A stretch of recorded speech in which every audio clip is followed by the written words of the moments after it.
Kıymağı konaqarlaştırıp nimni qiytqandu deytamla tıqqanlar. Manaq güzel, quvvatlik, ağzı ochiq ham yumuq ikki xil chaplin banshirmana umashlar bilan nashliqda yaqildiq.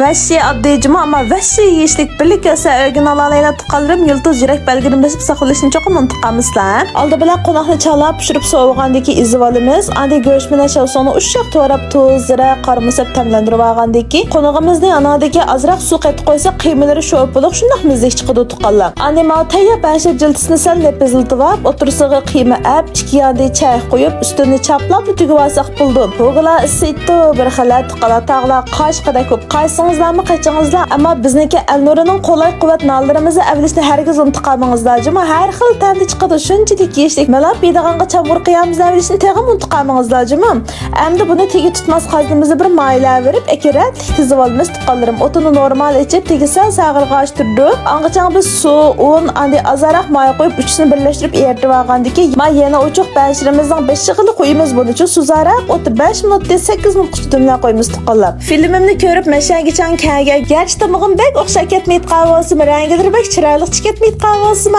bek yara ketmagan o'sim, lekin siravat men oxirgacha ko'rib biritgan qimmatli gul yuraklarni ayamay biritgan sevimli tuqqanlarimga ko'p rahmat tuqqanlar. Sizdan men bek yaxshi ko'rman yangi vaqtda bir davosim yo'llab berib turish iltimosi 5 minut turg'izgandiki mana tuqqanlar oxir zamonlarda yeşil köklarni sipitlar bir minut turg'izib olsaqli bo'ldi jimi. Men qozonni yaxshi ko'rgan tuqqanlarim bugungacha bevos ko'sish qilmizim kirib avvalingizlar. Andima sariq ko'rish bilan ebaki qo'noqni birdan g'azib aralashtirib saqoygacha bu 5 minut qaynasil pishirgan emas, shundoq ichishlik sing'ishlik bir tomoq bo'ldi. O'xshab ketgan ma ikki xil qazo cho'pchanlarimiz, umashlarimiz bilan qo'shib eris bilan chamg'ur qiyomlarga Alnur quvvat nollarimizni malab yesak, buningda o'ta hozir, buningda o'ta quvvat olmaz.